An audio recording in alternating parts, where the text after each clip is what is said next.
जी ma'am. ठीक है, तो चलिए आज समझेंगे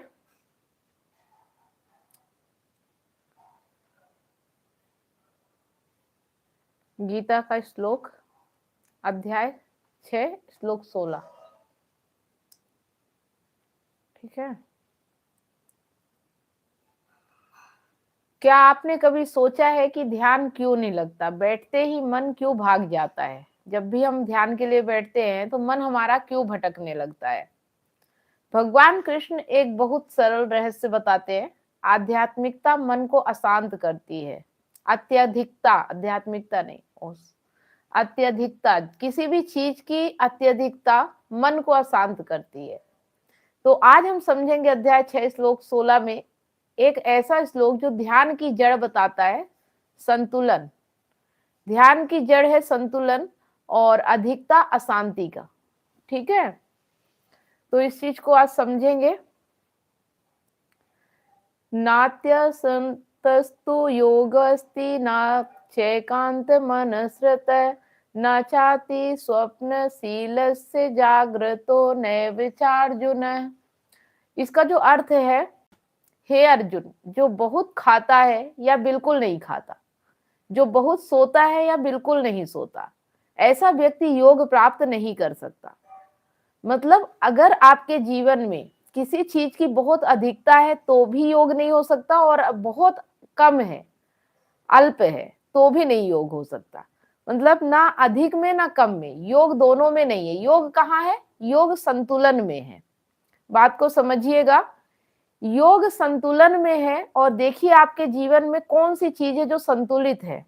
जहां संतुलन है वहीं योग है। कृष्ण यहाँ कह रहे हैं ध्यान साधना मानसिक शांति ये सब शरीर के संतुलन से जुड़ी हुई है। बहुत खाना मन भारी हो जाता है, सुस्ती आलस्य नींद ध्यान टूटता है। बहुत खाना खाने से क्या होता है? मन भारी हो जाता है, सुस्ती आती, आलस आती, नींद आती और ध्यान टूट जाता है। बिल्कुल ना खाना, कमजोरी आती है, दिमाग थक जाता है, मन स्थिर नहीं रहता, तब भी ध्यान नहीं लगता। बहुत सोना, चेतना डल, जिसे उठने का मन ही ना हो, वह ध्यान क्या करेगा? बिल्कुल ना सोना, चिड़चिड़ापन, मन भटकेगा ही भटकेगा। तो कृष्ण का संदेश है संतुलित जीवन, शांत मन और अत्यधिकता अशांति। अगर आपके जीवन में अशांति है तो इसका मतलब है कि आपके जीवन में या तो बहुत अधिकता है किसी चीज की या तो बहुत कमी है, संतुलन नहीं है। ठीक है, तो ध्यान तब लगता है जब शरीर भी सहयोग करे और मन भी। चलिए एक छोटी सी कहानी है, उससे समझते हैं। एक गांव में दो साधु रहते थे।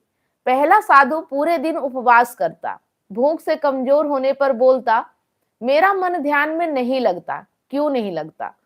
दूसरा साधु खूब खाता था, चावल दाल रोटी मिठाई, ध्यान में बैठते ही उसे नींद आ जाती। दोनों परेशान थे। एक दिन एक वृद्ध ज्ञानी वहां आए। उन्होंने दोनों को एक ही बात कही, तुम दोनों ही ध्यान नहीं लगा सकते। एक का शरीर भूख से कांप रहा है और दूसरे का पेट भार से गुर्रा रहा है। मन कैसे स्थिर होगा? उन्होंने एक प्यारी सीख दी, ध्यान का कोई शॉर्टकट नहीं। पहले शरीर को संतुलित करो, फिर मन अपने आप शांत होगा। कुछ दिन बाद दोनों साधु संतुलित भोजन और नींद लेने लगे और दोनों का ध्यान गहरा होने लगा। यही संदेश कृष्ण अर्जुन को दे रहे हैं। साधना संतुलन में खिलती है, अत्यधिकता में नहीं। अब बात करते हैं इसे जीवन में कैसे लागू करें। ठीक है, तो रोज दो बड़े नहीं, 3-4 छोटे बैलेंस मील, है ना, छोटे छोटे बैलेंस खाना खाएं। ये नहीं कि बहुत बड़ा बड़ा, मतलब बहुत ज्यादा ज्यादा आपने खा लिया, भले आप 2 ही बार खा रहे हो, लेकिन अगर आपने पेट से ऊपर खा लिया, जैसे कभी कभी होता है ना कि जब हम बहुत ज्यादा खा लेते तो अपने आप पेट भारी भारी लगने लगता है, खींचा खींचा लगने लगता है, तो ऐसा खाना नहीं खाना है। थोड़ा 1 रोटी 2 रोटी की जगह कम कीजिए और भले 3-4 बार खाइए, ठीक है, लेकिन कम मील। नींद 6 से 7 घंटे, ना बहुत ज्यादा ना बहुत कम, 6 से 7 घंटे दिन भर में नींद होनी चाहिए।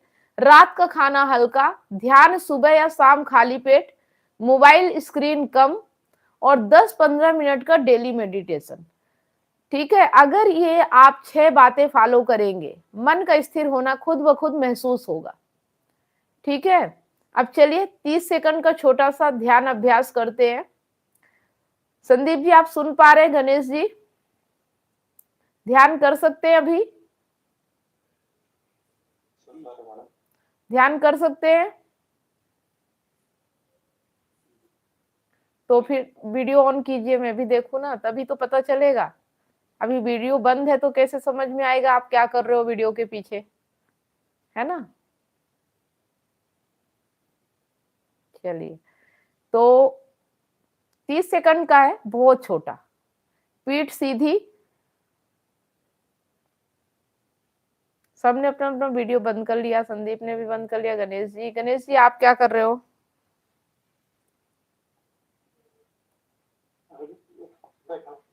बैठे हैं तो वीडियो ऑन कर सकते हैं क्या?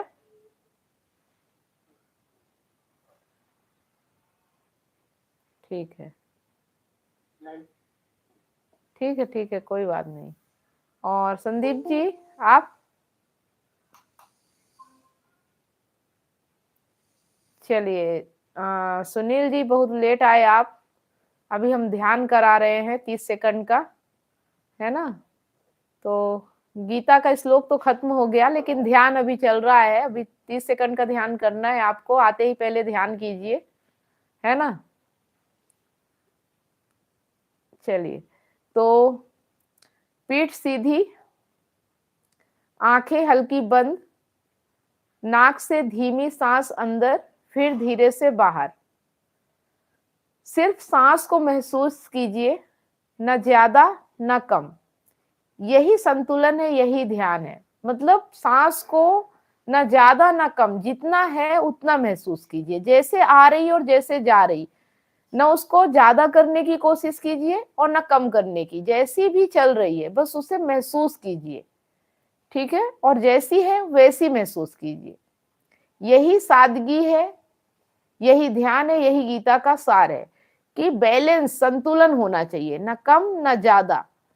ठीक है, तो आप लोग थोड़ी देर महसूस कीजिए।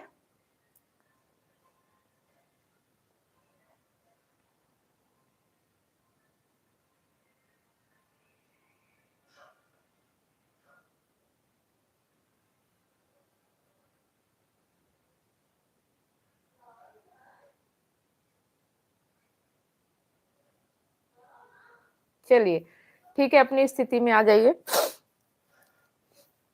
देखिए, आज के श्लोक में हमने समझा है कि किसी भी चीज की अधिकता अगर है तो भी ध्यान नहीं होगा, और अगर कमी है तो भी ध्यान नहीं होगा। तो जो जैसा है उसको वैसा महसूस कीजिए, अपने जीवन में संतुलन बना के रखिए किसी भी चीज का। समझ रहे हैं? तो आज के इस श्लोक में हमें यह समझ में आया है कि हमारे जीवन में अगर ध्यान की कमी है, शांति की कमी है, इसका मतलब हमारे जीवन में संतुलन की कमी है। ठीक है, हम संतुलन नहीं बना पाते, जिसकी वजह से हमारे जीवन में अशांति रहती है। गीता हमेशा यही कहती है, मध्यम मार्ग ही शांति का मार्ग है। ठीक है, मध्यम मार्ग मतलब न ज्यादा न कम, संतुलन होना चाहिए। ठीक है, तो अगर आप लेट आए हैं तो आप लाइव इसको देख लेंगे, अगर सही तरीके से हो गया तो। चलिए, अगर इसमें कोई सवाल है कि आपको, आपका जीवन अगर अशांत है तो कहाँ पे अधिकता है और कहाँ कमी है। देखिए, या तो हम किसी चीज की अति कर देते हैं या बिल्कुल भी नहीं करते। हमें क्या करना है, अपना जीवन संतुलन में करना है, बैलेंस में रखना है। चाहे नींद हो, चाहे खाना हो, चाहे शारीरिक जरूरत हो, चाहे जो भी, चाहे मानसिक हो, हर चीज संतुलन में होना चाहिए। समझ रहे हैं? अगर हमारे जीवन में संतुलन नहीं है तो शांति हो ही नहीं सकती, और अगर संतुलन है तो कुछ और करने की जरूरत ही नहीं। हर चीज बैलेंस होना चाहिए। बात समझ में आ रही है? तो सुनील कुमार जी, आपने तो ज्यादा सुना नहीं, लेकिन अधिकता और कमी के बारे में अगर कोई सवाल है तो आप पूछ सकते हैं। अगर जीवन में अधिकता और कमी पे हम बात कर रहे हैं कि अगर बहुत अति हो गई किसी चीज की तो भी नुकसानदायक है, और कमी हो गई तो भी नुकसानदायक है। तो क्या हम संतुलित जीवन जीते हैं?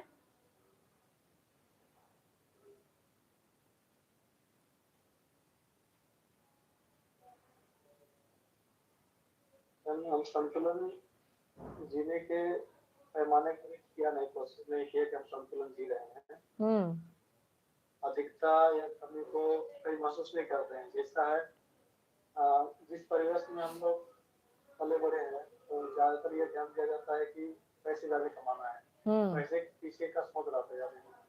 गरीबी हालत में इंसान अपना जीविका चलाता है तो जैसे परिवेश के हिसाब से ये ध्यान दिया जाता है कि हम गरीब हैं तो हमें पैसा की जरूरत पड़ेगी, पैसा का बहुत जरूरत है, पैसा को बस ज्यादा ध्यान दिया जाता है। और हमारा सारा ध्यान ये रहता है कि हम कैसे पैसा ज्यादा से ज्यादा अर्जित करें और अपना परिवार को सुखी रखें या खुद सुखी रहने की कोशिश करिए। सामाजिक परिवेश में ये समझ में आता है।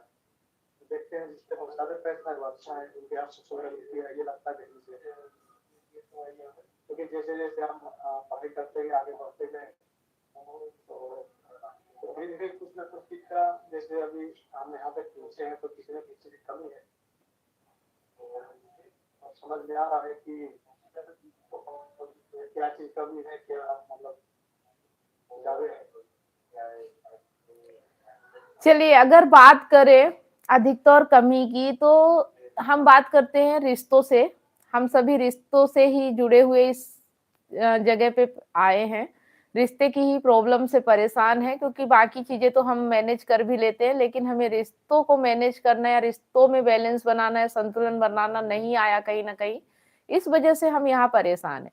तो बात करते हैं कि जैसे कि क्या होता है कि जब हम किसी के साथ पहली बार हमारी दोस्ती होती है, जब हम उसे नहीं जानते हैं, तो धीरे धीरे जब हम एक दूसरे को जानना शुरू करते हैं तो हम अति कर देते हैं कि बिल्कुल उसके बारे में, उसके बिना रह नहीं सकते, उसके बारे में हर पल पूछते रहना, जानते रहना, अपने बारे में बहुत ज्यादा सब कुछ बता देना, तो हम अति कर देते हैं। और एक दिन ऐसा आता है कि हमारे रिश्ते में वो फिर जो मिठास होनी चाहिए वो बचती नहीं है ना। तो किसी भी चीज की अति नहीं करना, रिश्ते हो, चाहे भोजन हो, चाहे नींद हो, चाहे शरीर हो, जो भी है बैलेंस में होना चाहिए। जैसे कि अगर रिलेशन में बात करें कि रिलेशन कैसा होना चाहिए कि कुछ ना कुछ चीजें ऐसी होनी चाहिए कि थोड़ा मिठास बना रहे, बहुत ज्यादा बात भी नहीं करना, बहुत ज्यादा मुलाकात भी नहीं करना, बहुत करीब भी नहीं आ जाना, कभी कभार मिलना, कभी कभार बातें हो गई, और जो भी है मतलब एकदम ये नहीं कि 24 घंटे बात ही किए जा रहे हैं, अब बिना बात किए रहा नहीं जा रहा है, काम धाम छोड़ के बस फोन पे ही लगे हैं,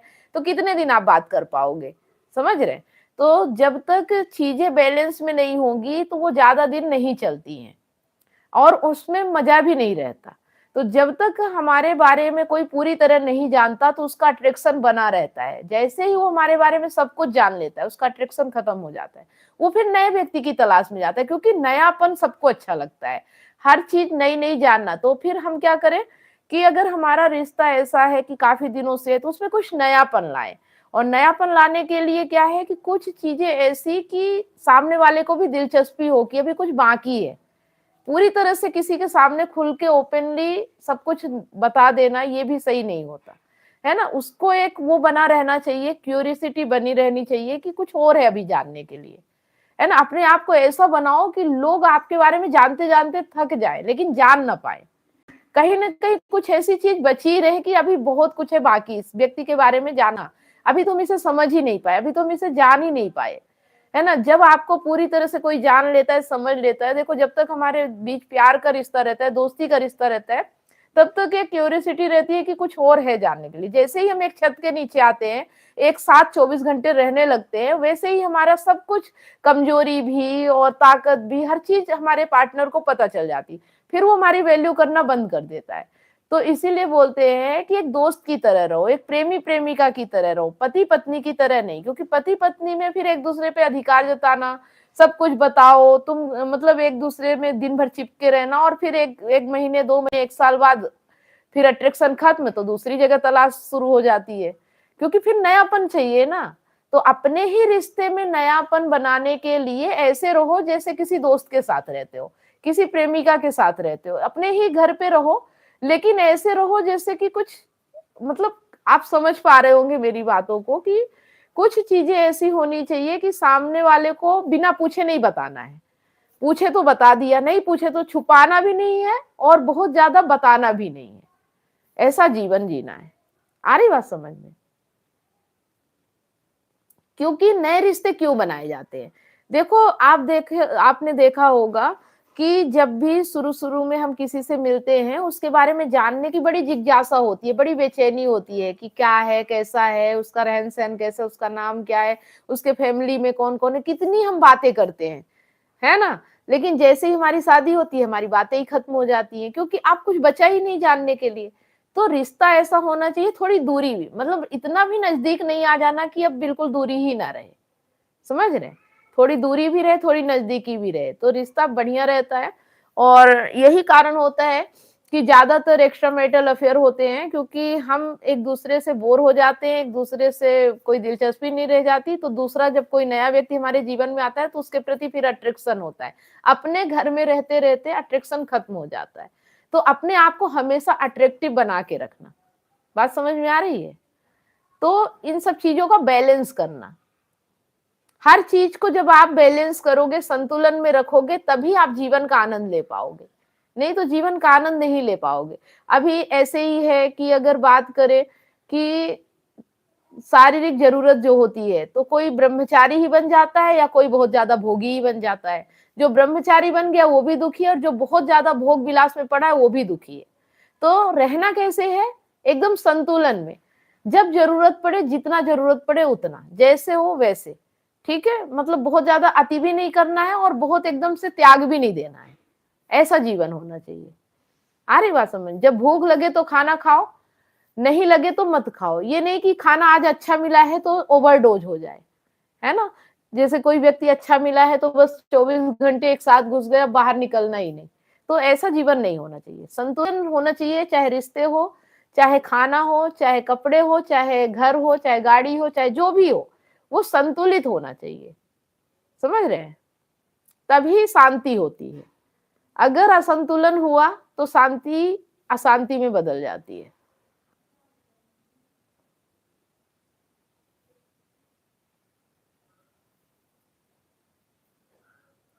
चलिए, और सवाल हो तो पूछिए।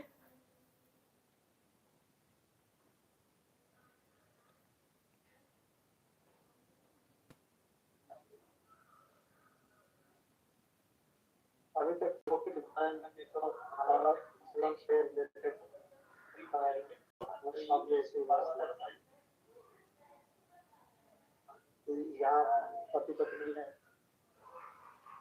सारे व्यक्ति की जानने की इच्छा होता है कि हमारा मानसिक देखिए होता है, किसी बारे में जान जाते हैं, उससे समझ जाते हैं, उसको दोबारा कोशिश नहीं करते कि इसमें चाहिए क्या है चीज। तो जो चीज मिल जाता है, जब तक नहीं मिलता है तो उसको पाने की इच्छा रहती है, जब वो मिल जाता है फिर लगता ही नहीं तो और चाहिए उसमें कुछ, फिर वो लगता है कुछ नया चाहिए। तो ये तो होता ही होता है। हाँ, जो चीज मिल जाएगा समझ जाते हैं उसके बारे में, तो ऐसी चाहिए। इसीलिए बोलते हैं, नहीं मिलता है तब तक, इसीलिए बोलते हैं कि सफर का आनंद लो, मंजिल में पहुंचने पे मजा नहीं होता है ना। तो जब तक जो चीज हमें नहीं मिलती, उस संघर्ष में ही मजा है ना? मिल जाए तो फिर मजा नहीं है। हाँ, हमें भगवान की जैसे कहते हैं, हमें भगवान की बड़ा इच्छा है, भगवान मिल जाएगा, लेकिन कभी मिलता नहीं, इसलिए इच्छा है। जिस दिन हमें भगवान मिल जाए तो हम बोलेंगे भगवान तो मिल गया, क्या रह गया, भगवान छोड़ो ना, क्या करना, कहीं और देखते हैं। हाँ। क्या पता इससे बड़ा भगवान की और होगा। और भगवान जब तक बाहर ढूंढोगे, जब तक बाहर ढूंढोगे तब तक इच्छा बनी ही रहेगी, क्योंकि वो तब तक मिलेगा भी नहीं, है ना? लेकिन ये एक अलग बात हो गई है, परमात्मा आपके भीतर है, और यहाँ जब परमात्मा मिलता है तो आनंद आता है। जब परमात्मा के नहीं मिलने पे तो आनंद रहता ही नहीं है ना? तो जब आप परमात्मा को अपने भीतर ढूंढ लोगे ना, तब आपको आनंद आएगा। समझ रहे हैं? तो ये वाली बात थोड़ी अलग हो गई कि बाहर ढूंढेंगे तो ढूंढने में मजा है। हाँ, बाहर ढूंढने में आप पूरी जिंदगी भटकोगे पर मजा नहीं आएगा। तो परमात्मा को कहीं ढूंढना नहीं है, क्योंकि परमात्मा कहीं खोया नहीं है ना? जो चीज खोए उसे ढूंढा जाता है, परमात्मा तो है ही, वो कहीं गया थोड़ी है कि आप उसे ढूंढोगे। आप उसे भूल गए हो, बस उसे याद दिलाना है कि वो है हमारे पास, है ना? आप भ्रम में आ गए हो कि नहीं है, आप भ्रम में हो कि आपके पास परमात्मा नहीं है। आप कुछ और हो, अपने आप को कुछ और समझने लगे हो। बस इस भ्रम को मिटाओगे तो आप वही हो जिसे आप ढूंढ रहे हो। ठीक है, आप वही हो जिसे आप ढूंढ रहे हो, आपको कहीं ढूंढने की जरूरत नहीं है। समझ गए? बस ये भ्रम है कि मैं कुछ और हूं, इसको मिटा दीजिए। आप कुछ और नहीं है, आप वही हैं आप जिसे ढूंढ रहे हैं। बस आपको भ्रम हो गया है कि मैं एक तुच्छ इंसान हूँ, छोटा इंसान हूँ, अधूरा इंसान हूँ, अपूर्ण इंसान हूँ, मैं तो कुछ कर नहीं सकता, मेरे अंदर तो शक्तियां नहीं है। ये सब भ्रम आ गया है आपको, है ना। इसलिए मुझे ताकत चाहिए, वरदान चाहिए, चमत्कार चाहिए, ये सब आपने एक धारणा बना रखी है। आप ही हो जो चमत्कार कर सकते हो, आप ही हो जो अपने जीवन को बेहतर बना सकते हो। आपके अंदर पूरी शक्तियां परमात्मा ने अपने बराबर दी हैं, बस आप उसका इस्तेमाल करना भूल गए हो। ठीक है, तो बस उसे याद लाना है। जैसे ही याद आएगा वैसे ही आप खुद परमात्मा हो। आपको परमात्मा को ढूंढने की जरूरत नहीं है, क्योंकि परमात्मा के अलावा यहाँ कुछ है ही नहीं, ये भी समझ लीजिए। यहाँ पे परमात्मा मतलब जो एक ईश्वर है, जिसे हम प्रकृति कहते हैं, जिसे हम कहते हैं कि जिसने पूरी सृष्टि जहां से चल रही है, उसके अलावा कुछ है ही नहीं यहाँ, है ना। वो सब उसी का खेल है। और अगर आप सोचो कि अगर आप कोई खेल खेल रहे हो तो आप उससे अलग कैसे हो सकते हो? वो खेल आपका ही हिस्सा हुआ ना। तो वैसे ही ये प्रकृति का खेल है और हम सब उसी का हिस्सा हैं, हम भी इस खेल में हैं और इसका आनंद लीजिए। ज्यादा कुछ सोचना नहीं है, है ना। इस खेल का आनंद लीजिए और जितनी चीजें आपके अंदर हैं, भूख है तो भूख मिटाइए, शारीरिक जरूरत है शारीरिक जरूरत मिटाइए, मानसिक जरूरत है मानसिक जरूरत मिटाइए। जो भी जरूरत है आपको, जो भी आपको एहसास हो रहा, जो भी आपको फील हो रहा, जितना आप महसूस कर सकते हो, जितना आप सोच सकते हो, जितना आप कर सकते हो, वो सब आप करो। ठीक है, तब जीवन है। आपको जितनी ताकत दी है उसका पूरा इस्तेमाल करो, थोड़ा नहीं, कम तो बिल्कुल करना ही नहीं, पूरा इस्तेमाल करो। और अपने जीवन में आपको बोध, चेतना, समझ भी दी गई है साथ में इस खेल में, उसका इस्तेमाल करके अपने खेल को जीतो। जो भी आप जिस खेल में हो ना, उसमें आप तभी जीतोगे जब अपनी समझ, अपनी सूझबूझ से गेम को खेलोगे। ठीक है, कोई और बताएगा और आप खेलोगे तो आपको मजा भी नहीं आएगा और आप हार जाओगे, क्योंकि कहीं ना कहीं वो चीज, कहीं ना कहीं बताने वाला कुछ ना कुछ गड़बड़ कर ही देगा। लेकिन आप जब अपनी समझ और सूझबूझ से खेलोगे ना, तो वो आपकी रिस्पॉन्सिबिलिटी होगी। गलत भी होगा तो आपको अफसोस नहीं होगा, नहीं तो अगर हार गए ना तो लगेगा यार दूसरे ने बताया था, शायद मैं खेलता तो मैं जीत जाता। समझ रहे? हाँ, तो ये जो प्रकृति का खेल है, इसे अपनी सूझबूझ और समझदारी के साथ खेलिए और खुल के मैदान में उतरिए, निडरता के साथ। डर नहीं होना चाहिए, टेंशन नहीं होना चाहिए। यही जीवन का ज्ञान है। जितना भ्रम है कि मेरे अंदर कुछ कमी है, कमजोरी है, मुझे किसी और की जरूरत है, मुझे कुछ और चाहिए, अपनी पूर्णता के लिए किसी का साथ चाहिए, इस भ्रम को मिटा दीजिए और आप पूर्ण हैं। आपको मनुष्य का स्वरूप मिला है, आप मनुष्य हो और मनुष्य के अंदर इतनी ताकत है कि पूरी सृष्टि, प्रकृति के अलावा जो कुछ भी आपको दिख रहा है वो सब मनुष्य ने निर्माण किया है। इतनी ताकत है मनुष्य में, हर एक मनुष्य में है। यहाँ आप जितनी भी चीजें, वस्तुएं देख रहे हो, सिर्फ प्रकृति को छोड़ के, प्रकृति जो है वो तो प्रकृति है ही, उसके अलावा यहाँ जितनी भी वस्तुएं हैं, है ना, सब कुछ मनुष्य द्वारा बनाया गया है। कोई भगवान नहीं आया बनाने के लिए, मनुष्य ने बनाया है और बनाता ही चला जा रहा है। समझ रहे? तो अगर उसमें इतना पावर है, जिस मनुष्य ने, वैज्ञानिक हैं जिन्होंने एरोप्लेन बनाया, जिसने बहुत कुछ, रेलगाड़ी बनाई और बैलगाड़ी से गाड़ी तक का सफर तय किया और पहियों से क्या क्या हुआ, तो वो मनुष्य आप भी हो। बस ये है कि आप में निरंतरता नहीं, कंसिस्टेंसी नहीं, लगन नहीं है, फोकस नहीं है, इसलिए आप कर नहीं पा रहे हो, आप भटक रहे हो। तो अपने जीवन को देखो कि आपके अंदर कौन सी क्वालिटी है, आप अपने जीवन में क्या अच्छा कर लेते हो और फोकस के साथ उस पे काम करो, आगे बढ़ो। जो आपका मन कहता है, जो आपका दिल कहता है, वो काम करो। ना कोई प्रेशर, ना कोई दबाव। बात समझ में आ रही? ना कोई जिम्मेदारी, ना कोई रिस्पॉन्सिबिलिटी, ना कोई डर, ना कोई गिल्ट कि मैं ये नहीं कर रहा, कि मुझसे ये गलती हो गई, कि मैंने ये पाप कर दिया, कुछ भी नहीं। आ रही बात समझ में? अगर ऐसा सोच हाँ, अगर ऐसा सोच पाने की ताकत आप में है तो आप अपने जीवन को बहुत ही बेहतर तरीके से जी सकते हो, हर हाल में, हर परिस्थिति में। कोई भी नहीं रोक सकता आपको। ठीक है? हाँ, यहाँ पे हम बैठ के सिर्फ ज्ञान नहीं लेते हैं, किताबें नहीं पढ़ते हैं, यहाँ हम प्रैक्टिकल ज्ञान पे बात करते हैं, जो जीवन में जी रही हूँ और जैसा मैं सोच पाती हूँ, मैं वो चीजें आप लोगों को बता रही हूँ। आ रही बात समझ में? अगर मैं एक औरत होके इतना सब कुछ सोच सकती हूँ, इतना समझ सकती हूँ, इतना कर सकती हूँ, अपने जीवन को हर परिस्थिति में आगे निकाल सकती हूँ, तो आप तो पुरुष हो, बल मतलब शरीर से बलशाली हो। बात समझ में आ रही है? पुरुषों को भगवान या ईश्वर कहे, प्रकृति कहे, स्त्री और पुरुष में जो शारीरिक बल होता है ना, उसमें अंतर होता है। मानसिक तो सेम ही होता है, चेतना एक जैसी होती है। तो जो ये धरती है, जो जो जिस जगह हम रह रहे हैं, यहाँ महिलाओं के लिए सरवाइव करना उतना आसान नहीं होता जितना पुरुषों के लिए होता है। पुरुष रात में भी अकेले निकल जाते हैं, पर महिला अगर अकेली निकल जाए तो कुछ ना कुछ उसके साथ दुर्घटना हो जाती है, उतनी सेफ नहीं होता, सुरक्षित। कुछ कमजोरियां हैं जो प्रकृति ने महिलाओं को दी है शारीरिक तौर पे। बात समझ में आ रही है? तो आप तो पुरुष हो, आपको किस चीज की कमी है? और अगर कमी महसूस हो रही, इसका मतलब आपके अंदर वो पौरुष अभी जागृत नहीं हुआ है। समझ रहे हैं? अगर एक औरत मर्दानगी की बात कर सकती है तो आप तो मर्द हो, ये चीज समझना चाहिए। आ रही बात समझ में? है ना? तो निडरता होनी चाहिए, डर नहीं होना चाहिए किसी भी चीज का, किसी भी तरह से।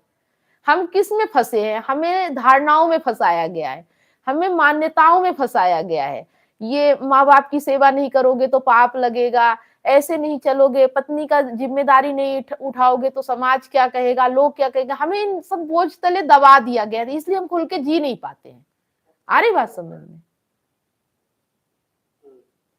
आप एक इंसान हो और आपकी सिर्फ एक इंसानियत ही जिम्मेदारी है, इसके अलावा कोई जिम्मेदारी नहीं।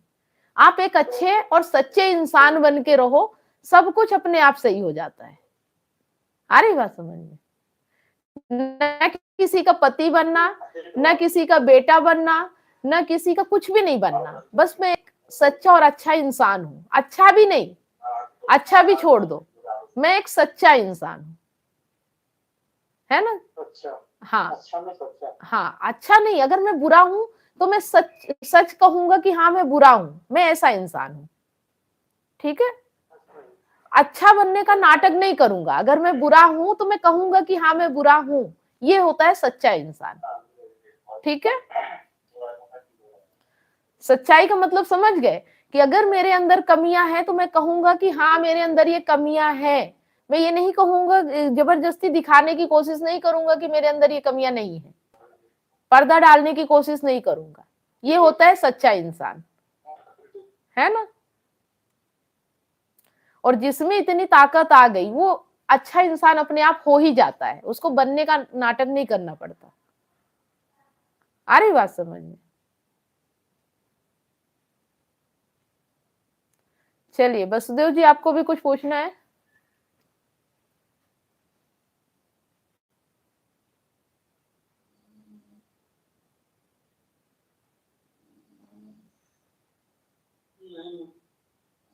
ठीक है, समझ में आ रहा है? चलिए कोई बात नहीं। गणेश जी आप बताइए।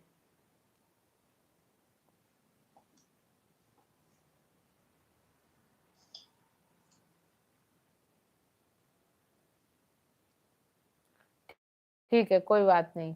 जिसको सवाल हो अपना माइक ओपन करके पूछ लिया करिए। मेरा एक बार है कि मैं पूछ लेती हूँ, शायद आप संकोच कर रहे हो। बाकी किसी चीज से संकोच नहीं करना, परहेज नहीं करना। जो भी मन में ख्याल आ रहा है उसे यहाँ कहिए। यहाँ नहीं कहोगे तो कहाँ कहोगे? जब यहाँ नहीं कह पाओगे तो कहीं और भी नहीं कह पाओगे। ठीक है?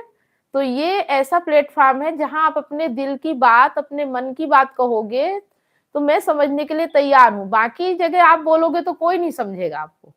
बात समझ में आ रही है ना? तो जो भी आपके मन में ख्याल आता है, जो भी सवाल आता है, जो भी धारणा है, भ्रम है, उसे दूर करने का एक तरह से आपके पास ये अपॉर्चुनिटी है। यहाँ अपने माइंडसेट को क्लियर कीजिए, और यही जीवन है, यही ज्ञान है। ज्ञान कोई ऐसा नहीं है कि बस उसे दिमाग में रखना है, किताबों में पढ़ना है, वीडियो में देखना है। ज्ञान हमारा जीवन है, हमारी निडरता, हमारे पौरुष में ही ज्ञान है। समझ रहे हैं? ये ज्ञान है। अपने जिंदगी को बेहतर तरीके से जीने की कला को ही ज्ञान कहते हैं। आप जितना अच्छे से अपने जिंदगी को जियोगे, उतना आपकी समझ, उतनी सूझबूझ बढ़ती चली जाएगी। ठीक है, चलिए, ओके सुनील जी, है ना? यहाँ पे आने के बाद आपके अंदर डर नहीं होना चाहिए किसी भी चीज को लेके, न किसी धारणा को लेके, न किसी मान्यता को लेके, न किसी देवी देवता को लेके, किसी भी चीज को। दुनिया में जितनी धारणाएं हैं, मान्यताएं हैं, सबको आपको तोड़ते हुए आगे बढ़ना है ना? नाटक भी नहीं करना और दिखावा भी नहीं करना। जो गलत है सो गलत है, जो नहीं समझ में आ रहा नहीं समझ में आ रहा है। किसी के कहने से नहीं करेंगे, उसका प्रमाण चाहिए। अगर कहते हैं कि भगवान में इतनी ताकत है, मूर्ति में पूजा करने से हमारा जीवन बदल जाता है, तो पहले बदल के दिखाओ। मैं अगर पूजा पाठ कर रहा हूं तो मेरा जीवन बदलना चाहिए, चमत्कार होना चाहिए। अगर नहीं हो रहा है, इसका मतलब सिर्फ एक धारणा है। आ रही बात समझ में? बदलाव तो हमारे कर्म करने से ही आ रहा ना, हमारे समझ विकसित होने से आ रहा है।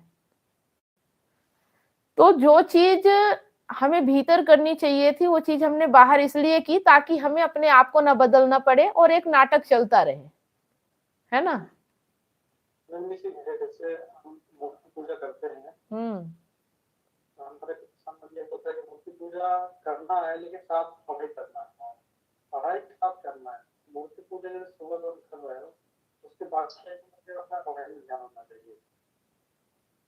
तो ये देखिए जाता है कि आप मूर्ति पूजा कर रहे हैं, जितना तो नहीं करना है जितना सुबह आधा घंटा ये नहीं कर पाता है आदमी, 10-15 मिनट ये सुबह शाम तो कर लेता है, लेकिन बाकी समय में सिर्फ अपना पढ़ाई में ध्यान होता है। तो ये पढ़ाई का ध्यान सिर्फ कर्म में आ गया। तो पढ़ाई लिखाई ना करे, सिर्फ पूजा ही करे, तो क्या शिक्षित हो पाएगा? तो हो नहीं पाएगा बिल्कुल। यही तो है कि हमें इतना डरा दिया गया है, तो हम अपने डर के साथ जीते हैं कि अगर नहीं करेंगे तो कहीं नुकसान ना हो जाए, है ना? आप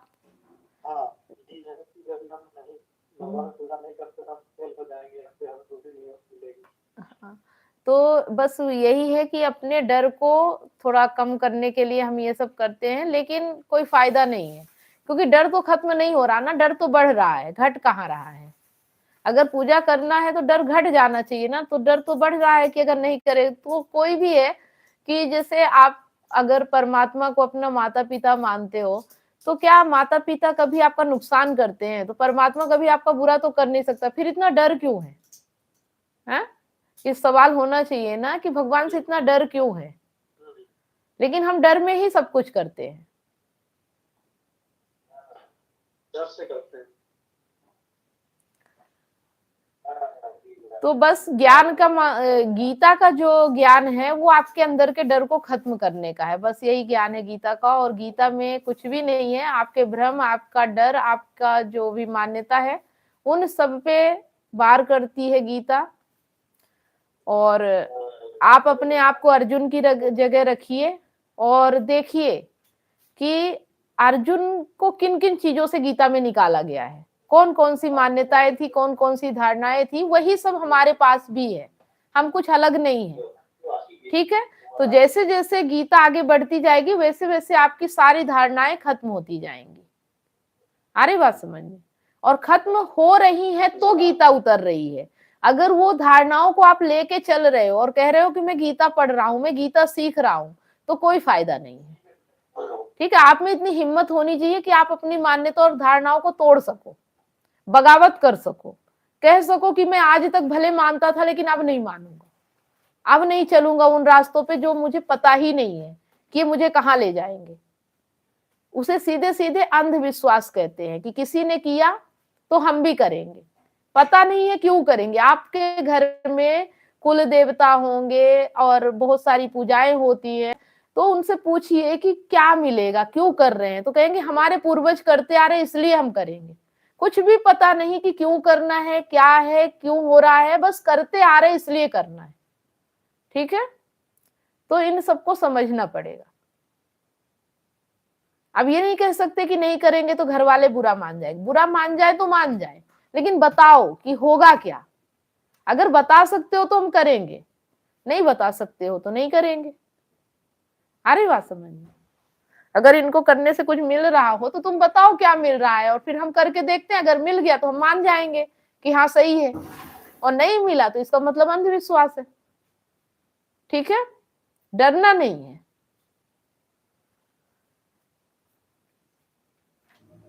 जैसे मैं तो पढ़ाई मैट्रिक में जैसा हम बोलता कि तो मंदिर में जैसा वहाँ बोला था कि हम पास हो जाएंगे तो हम पूजा करेंगे या बकरा काटेंगे, और वो लड़का पास भी हो जाता है तो क्या करना चाहिए? अरे अगर पूजा करने से और जो भी आप बता रहे हो उससे हो, तो उसको पहले बोलो पढ़ाई छोड़ दे और पूजा करके पास हो जा, तब तो आप करो पूजा। लेकिन अगर पढ़ाई करके हुआ है तो पहले पूजा करना छोड़ दो और फिर पढ़ाई करके देखो पास होता है कि नहीं होता। समझ में आ जाएगा। रिस्क तो लेना पड़ेगा ना। रिस्क यही है कि उस जो अगर भगवान में ताकत है पास कराने की तो पढ़ाई छोड़ दो और भगवान की पूजा करना शुरू कर दो दिन भर, और फिर परीक्षा देने जाओ। पता चल जाएगा कि भगवान में ताकत है कि नहीं है। ठीक है, और अगर पढ़ाई की ताकत देखना है तो भगवान की पूजा छोड़ के सिर्फ पढ़ाई करो, फिर परीक्षा देने जाओ, तब समझ में आ जाएगा कि ताकत किस में है, भगवान में कि पढ़ाई में। ठीक है, दोनों साथ साथ करके थोड़ी। अभी डॉक्टर के पास जा रहे हो और प्रार्थना कर रहे हो कि भगवान बचा लेना, तो फिर डॉक्टर के पास क्यों जा रहे हो? जो भी है मर्ज उसको भगवान के पास ले जाओ और ठीक हो जाना चाहिए। आ रही बात समझ में? तो ये सब हम अपने मन को शांत करने के लिए करते हैं, लेकिन इससे मन शांत नहीं होता, डर बढ़ता है। ठीक है, मन शांत हो जाए तब तो ठीक है, लेकिन डर ये है कि नहीं करेंगे तो नुकसान हो जाएगा। ये डर आपको जीने नहीं देता। फिर आप वो भी काम करते हो जो नहीं करना चाहिए डर में आके। अगर एक जगह डर है तो फिर डर तो हर जगह रहेगा ना। आ रही बात समझ में?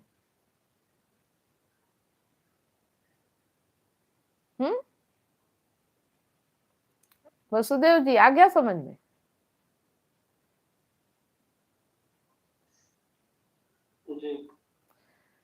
जो भी है, अगर आपको कहे कि भगवान पढ़ाई में पास कर देंगे तो किताबें बंद कर दो और सिर्फ भगवान की अगरबत्ती लगाओ, नारियल फोड़ो और मंदिर रोज जाओ। पूरा पेपर जितने दिन मतलब पढ़ाई चले और ठीक है उतने दिन आप भगवान के पास जाओ, और पेपर के दिन जाना और वहां भी भगवान से प्रार्थना करना, लिखना मत, भगवान पास कर देंगे। ठीक है,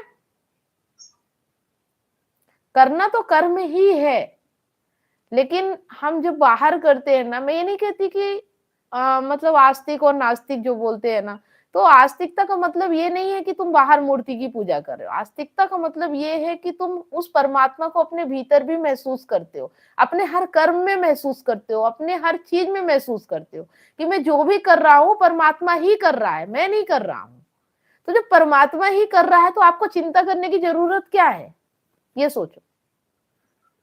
है, आप किसके लिए मांगने जाते हो, किससे मांगने जाते हो, जब वो आपके भीतर ही है और वही सब कुछ कर रहा है, तो क्या दे देगा और क्या छीन लेगा, ये बताओ। ठीक है, कालिदास का पत्नी उसको मतलब बेवकूफ समझ के उसको निकाल दे तो वो काली का पूजा करने लगे। नहीं, उनने काली की पूजा नहीं की थी, उन्होंने ज्ञान की पूजा की थी, उनने पढ़ाई की थी, ज्ञानी बन गए थे। बात समझ में आ गई? पूजा करने से कुछ नहीं होता। उन्होंने काव्य की रचना की तो उन्होंने अपने आप को ज्ञानी बनाया, पढ़ के समझ के, ना कि पूजा करके। आ रही समझ में बात? पहले वो अनपढ़ थे, नहीं पढ़े लिखे थे, जैसे ही उनकी पत्नी ने उन्हें मूर्ख कह दिया वैसे ही वो चोट लग गई उनके दिल पे कि मैं मूर्ख नहीं रहूंगा, है ना, मैं अपने आप को ज्ञानी बनाऊंगा। और उन्होंने मेहनत की, अपने ऊपर काम किया, ये बताएगा आपको। सब यही कहे काली की पूजा करके बड़े ज्ञानी बन गए, ऐसा थोड़ी होता है। ठीक है। जी। बहुत कुछ उनके अंदर कुछ अलग रहता है, बाहर में कुछ अलग बोल देते हैं, तो हम लोग को भी भ्रम में डाल देता है। तो थोड़ा सा लॉजिक भी तो होता है ना, आपके भीतर होना चाहिए ये चीजें, है ना, अपने अंदर एक लॉजिक होना चाहिए जो तर्क करता है, जो सच्चाई जानना चाहता है। तो आप उस चीजों के पीछे पड़ जाओ, जो चीज भ्रम है ना उसके पीछे ही पड़ जाओ, उसके अंत तक देखो जाके कहाँ कहाँ क्या क्या कैसे कैसे हुआ, तो खुद ही आपको पता चल जाएगा कि धारणा है, मान्यता है। अगर वो बात क्लियर हो रही है तो ठीक है, अगर नहीं हो रही तो फिर मान्यता है, धारणा है ना। हर उस चीज के पास जाओ जो आपको क्लियर कर दे। ठीक है, आपके माइंड सेट को क्लियर करना है, भ्रम में नहीं रखना है कि नहीं इसके आगे तो अब पता ही नहीं। कोई आके बोले अरे हमें तो कहानी सुनाई गई थी तो हमने आपको ऐसे बता दिया। नहीं, पूरा तथ्यों पे बात करो, प्रामाणिकता पे बात करो। आ रही बात समझ में?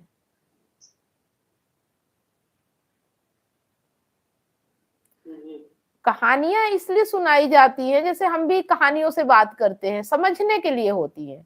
कहानियां सत्य नहीं होती, लेकिन उससे समझ बढ़ती है। तो देखो कि कहानी आपके समझ को बढ़ा रही है कि आपको भ्रम में डाल रही है। इतनी तो समझ होनी चाहिए ना हमारे अंदर, कि कोई कहानी हमें डरा रही है कि हमारे डर से मुक्त करा रही है। ठीक है, जो चीज आपको डर से मुक्त कराए वो सही है, और जो चीज आपको डर में और बांधता चला जाए और डराता चला जाए वो फिर धारणा है, मान्यता है, और आपका शोषण ही होगा। कुछ लोग होते हैं जो ऐसी मान्यताओं और धारणाओं से आपको गुलाम बनाते हैं, ठीक है, और आप बन जाते हो। इनसे हमें बचना है, तभी आप जी पाओगे। ठीक है, बोध और समझ हमें, क्या बोल रहे हैं? कालिदास तो कोई टीचर में होगा तो पढ़ाते होंगे, तो वहां तो पहुंच गए। नहीं नहीं नहीं, पहले क्या होता था कि पहले का ज्ञान गुरुकुलम में होता था, ऋषि मुनि पढ़ाते थे, जंगलों में होता था, वो अलग ज्ञान था, समझ रहे? तो वहां का ज्ञान उन्होंने लिया। अब आप उनकी कहानी पढ़ो तो समझ में आएगा, और अच्छे से पढ़ो, कहीं भ्रम है तो कहीं क्लियर भी होगा। ठीक है, चलिए आप लोगों को मैं कोशिश करूंगी, कालिदास की कहानी देखती हूँ, अगर क्लियर करती है तो मैं आपको जरूर भेजूंगी। ठीक है, कि उनको ज्ञान कैसे प्राप्त हुआ था, कैसे उन्होंने इतने बड़े बड़े काव्यों की रचना की, मूर्ख व्यक्ति कैसे ज्ञानी हो गया, काली की पूजा करके या कुछ और करके। ठीक है, सुनील जी समझ में आ रहा है?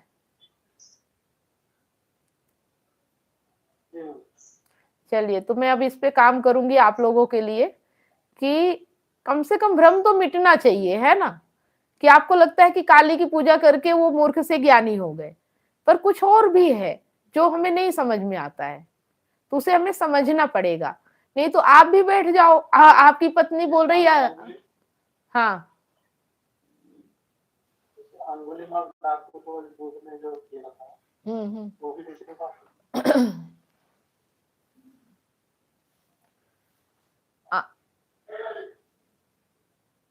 जो अंगुलीमाल डाकू था वो मर्डर करता था, खून करता था, लोगों की उंगलियां काटता था, माला बना के पहनता था, है ना, उंगलियों की। जब उसे क्लियरिटी हुई कि मैं ये गलत कर रहा हूं, तो उसकी आंखें खुल गई। बात समझ में आ रही? जब इंसान को रियलिटी होगा, रियल फेस होगा, तभी ना उसके जो अंधकार है वो मिटेगा। तो उनसे ऐसे लोग टकराए, देखो बहुत से लोग टकराए होंगे तो ऐसे तो नहीं छूट गया, लेकिन जो व्यक्ति है उसमें कुछ ऐसी पावर होगी कि वो उसके सामने आते ही समझ गया। आ रही बात समझ में? तो बोध ही हुआ है, समझ ही बढ़ी है, और कुछ नहीं हुआ है, चमत्कार नहीं हुआ है। अब जैसे आप लोग यहाँ बैठ रहे हो, अभी आप कालिदास के बारे में बात कर रहे हो, अगर मैं इसको क्लियर कर दूं तो आपकी समझ बढ़ गई ना, भ्रम हट गया। आ रही बात समझ में? तो बस ऐसे ही होता है। और जिस चीज को हम नहीं जानते, जो चीज हमें क्लियर स्पष्ट तरीके से नहीं बताई जाती, तो उसमें सवाल उठाना चाहिए। ठीक है, चाहे कोई भी हमें बता रहा हो, पंडित बताते हैं, कथा सुनाते हैं, तो उनसे स्पष्टता प्राप्त करो कि बात क्या है। ऐसे थोड़ी है कि सिर्फ मान्यता से कि बिना पढ़े लिखे पंडित हो गए, बस पंडित घर में पैदा हुए वो पंडित हो गए और हम उन्हें पूजने लगते हैं। आ रही बात समझ में? पंडित के घर में पैदा होने से नहीं होते। पंडित के लिए गीता, उपनिषद, वेदांत, इनका ज्ञान होना चाहिए, वो पंडित होता है। ठीक है,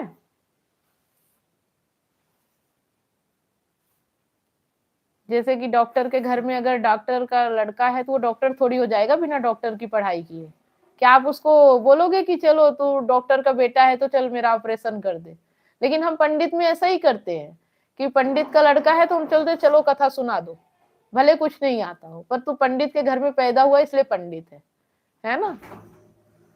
तो यही सब है मान्यताएं और धारणाएं जिन पे हम जीते हैं, और फिर हमारी जिंदगी में जब प्रॉब्लम आती है तो हम कहते हैं हमने कथा कराया था, हमने ये किया था, हमने वो किया, फिर भी हमारे जीवन में अशांति है। तो क्यों है? क्योंकि हमें पता ही नहीं कि अशांति आती कैसे है ना। अशांति कैसे आती है? या तो आप किसी चीज के अति कर रहे हो या बिल्कुल नहीं कर रहे हो, इसलिए आपके जीवन में अशांति है। अगर किसी चीज को आप संतुलित मात्रा में करो, अशांति हो ही नहीं सकती। ऐसे ही देखो, जो ज्यादा खाते हैं उनका शरीर भारी हो जाता है, वजन बढ़ जाता है, फिर कहेंगे कि, और जो कम खाते हैं वो सूख जाते हैं, लकड़ी हो जाते हैं, पूरे बीमारियां आ जाती हैं और बहुत सारी चीजों की कमी हो जाती है। तो अपने जीवन को, अपने शरीर को, सबको संतुलित मात्रा में रखना है, संतुलन होना चाहिए। अगर शरीर संतुलित है तो ही मन संतुलित हो पाएगा। स्वस्थ शरीर स्वस्थ मन। ठीक है, असंतुलन कहीं भी नहीं होना चाहिए, किसी भी चीज पे नहीं होना चाहिए। यही हमें समझना है, यही जानना है, इसी पे हमें काम करना है। ठीक है, चलिए, तो आज के लिए इतना ही। फिर नेक्स्ट श्लोक में कि गीता में क्या अर्जुन को बता रहे हैं और वो हमारे लिए किस तरह से उपयोगी है, बस इसे समझते जाना है और अपने भीतर के जितने डर, भ्रम और धारणाएं हैं इनसे हमें मुक्त होते जाना है। यही सब था, इसीलिए आप दुखी थे, परेशान थे। जैसे जैसे ये मिटेगा वैसे वैसे आपका दुख ऑटोमेटिक कम होता चला जाएगा। ठीक है, क्या आप अपने पार्टनर की बेवफाई से टूट चुके हैं? क्या विश्वास टूटने से आपकी जिंदगी और आपका करियर दांव पे लगा है? विश्वास की कमी, डिप्रेशन और अकेलापन आपको घेर रहे हैं। आप अपने हस्बैंड, वाइफ या सहकर्मियों पर भरोसा नहीं कर पा रहे हैं, लेकिन अब यह दर्द खत्म हो सकता है। मैं कमलेश सोनी पिछले 8 वर्षों से हजारों रिलेशनशिप्स पर काम किया है और कंसल्ट करके उनके साथ उनकी प्रॉब्लम पर साथ मिलकर जो भी समाधान हो सकता है हमने किया और 100% गारंटी के साथ समाधान मिला और आज वो खुशी से जीवन जी रहे हैं। और मेरा मिशन है आपको निराशा से निकालकर खुशहाल जिंदगी की ओर ले जाना। मेरा 90 दिन का विश्वास और रिकवरी सिस्टम आपकी जिंदगी बदल देगा। हमारे एक्सपर्ट्स कोचिंग, कंसल्टिंग और हीलिंग के साथ अपने रिश्ते में विश्वास और प्यार वापस लाएं, डिप्रेशन और अकेलापन से मुक्ति पाएं और अपनी मैरिड लाइफ और करियर को नई उड़ान दें। हजारों लोग मेरे YouTube चैनल और Facebook से प्रेरणा ले चुके हैं, लेकिन व्यक्तिगत कंसल्टिंग वो चाबी है जो आपके रिश्ते का ताला खोलेगी। आज ही कदम उठाएं। 7697572249 पर व्हाट्सएप करें या लिंक पर क्लिक करें और अपॉइंटमेंट बुक करें और हमारे 90 दिनों के वर्कशॉप से अपनी जिंदगी के निराशा को खुशहाल जिंदगी में बदलें। आपका रिश्ता हमारे लिए मायने रखता है। आज ही एक्शन लें और अपनी खुशहाल जिंदगी की शुरुआत करें। Click now.